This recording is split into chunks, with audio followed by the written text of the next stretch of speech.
segundo domingo do tempo comum.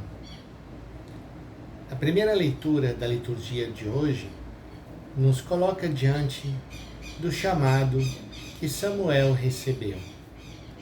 É uma leitura muito bonita e que tem alguns elementos muito significativos. O primeiro elemento que aparece é que Samuel, apesar de receber o chamado uma vez, duas vezes, ele não reconhece que era o Senhor que o chamava. E ele vai apresentar-se ao sacerdote Eli, pensando que Eli que estava chamando. Isso revela para nós a dificuldade de muitas vezes percebermos que é o Senhor que está nos chamando. Principalmente porque, como diz na leitura, naquele tempo as visões não eram muito frequentes, não eram costumeiras. Eu também na minha vida, quando recebi o chamado de Deus, foi praticamente baseado nessa leitura da vocação de Samuel. Eu também não tinha grandes experiências espirituais, no entanto o Senhor me chamou. Eu no primeiro momento também não percebi que era Ele. E eu também fui procurar o sacerdote que estava dando um retiro espiritual para perguntar para ele se aquilo que eu tinha experimentado era a minha vocação. E ele me disse: só você pode saber se é a sua vocação. E eu disse a ele: para mim foi o sinal de que o Senhor estava me chamando. Ele falou: então siga o seu caminho. Assim como Eli disse a Samuel, depois da terceira vez que Samuel ia falar com ele: quando o Senhor te chamar, diga: fala, Senhor, que teu servo escuta. É o Senhor que está te chamando. Vamos abrir então, nesse nosso domingo, os nossos ouvidos, os nossos sentidos, para perceber quando e onde e de que forma o Senhor está dirigindo para nós a sua palavra. O Evangelho desse domingo também é um relato de vocação. Estamos no Evangelho de São João, capítulo 1, de 35 a 42.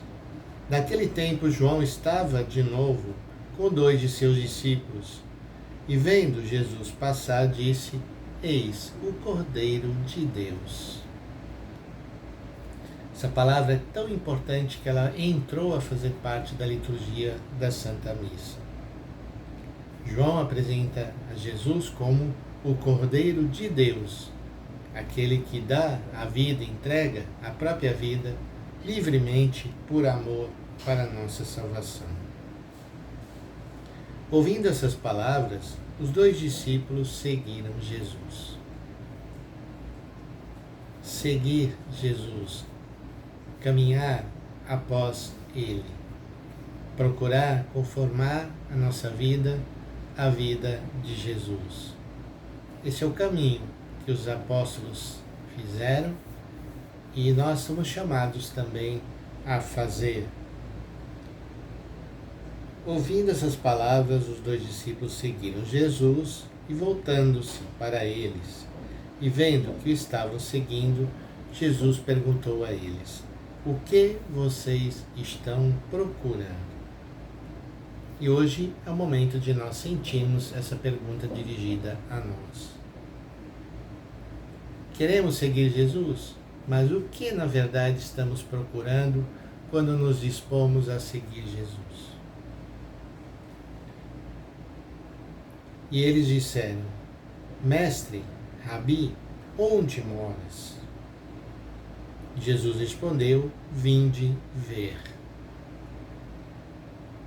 Que estão procurando? Estar com o Senhor na intimidade da sua casa. Rabi, onde moras? Jesus acolhe essa pergunta e os convida: vinde e vede. Foram, pois, ver onde ele morava. Nesse dia permaneceram com ele. Era por volta das 4 da tarde. Esse detalhe do evangelista é para mostrar como cada chamado tem o seu dia e a sua hora e marca a vida da pessoa. Uma vez que fomos chamados, fizemos essa experiência, nossa vida não é mais a mesma. André, irmão de Simão Pedro, era um dos dois que ouviram as palavras de João e seguiram Jesus. Ele foi encontrar primeiro seu irmão Simão e disse: encontramos o Messias. Então André conduziu Simão a Jesus. É muito bonito ver como aquele que é chamado agora entra nessa mesma dinâmica e vai chamar. Vai chamar em primeiro lugar seu irmão, Pedro. Jesus olhou bem para Simão e disse: tu és Simão, filho de João. Tu serás chamado Cefas, que quer dizer pedra. Jesus que acolhe aquele que havia sido chamado por André e dá a ele um novo nome, uma nova missão. Não será mais chamado Simão, mas Pedro, porque ele será a pedra da igreja. Vamos pedir ao Senhor, ouvindo esses relatos de vocação, que Ele nos ajude a vivermos também o nosso chamado, com alegria, com determinação e procurando sempre envolver e chamar a outros e outras para o mesmo segmento. Que o Senhor nos acompanhe nesse domingo e nos abençoe. Em nome do Pai, do Filho e do Espírito Santo. Amém.